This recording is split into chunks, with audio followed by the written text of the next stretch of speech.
Hello and welcome.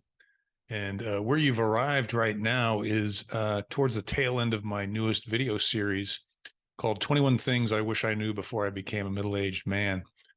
And boy, there are a lot more than 21 of them. But today is episode 20. And the title of today's episode is Most Good Things Are Hard, but They're Simple. I give this adage, this lesson. I give credit to my dad, who I give credit to for an awful lot of the lessons that I've learned. He has a real way of looking at the world in a very simplistic fashion. And I think all of us could benefit from doing more of that. I think we have a tendency, particularly with things that are new to us, things that we've never tried before, which I encourage everyone to do more of. There's a little fear there, right? There's a little scary there. Like that's not, it's complex, it's challenging. And I think the complexity vibe is not coming from the actual truth that it is complex. I think it's unknown. And I think we default to complexity when things are new to us.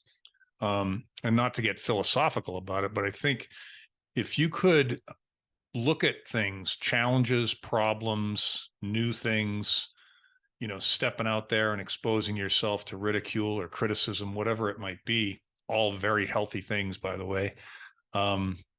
Where's the simplicity of it? Where is the, because, I spent a lot of time helping software engineers, and software engineers are very process driven people, systems and process driven people. Things need to make sense. But even what I've discovered in talking to these people over 30 years, some of them now, senior level architects and solution designers and really creative people, is they can look at an enterprise wide complex IT problem and they can break it down into very simple components.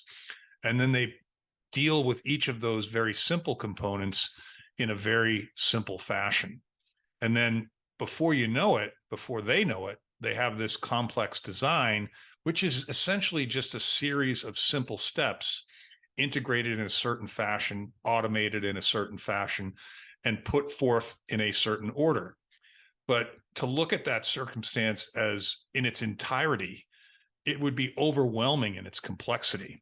So I think that anything that's worthwhile in life for you is going to be hard, right? But if you could figure out a way to look at it in a simplistic fashion and to pull out the components of it and use your skills and talent to deal with those components one at a time, kind of stepping back from the complexity and investigating the simplicity, if that makes sense, boy, life gets a lot easier. Work gets a lot easier.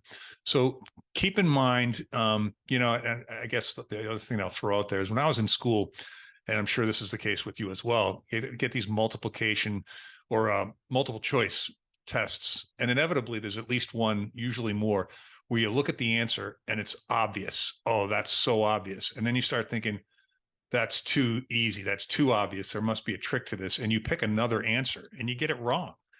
That's kind of like life, right? Trust your gut. Look for the simplicity in things. Don't overcomplicate things. See if you can take that into the day today and use it to your advantage. And there's only one more in this series. So number 21, it's Friday right now in my world. So number 21 will be coming out on Monday.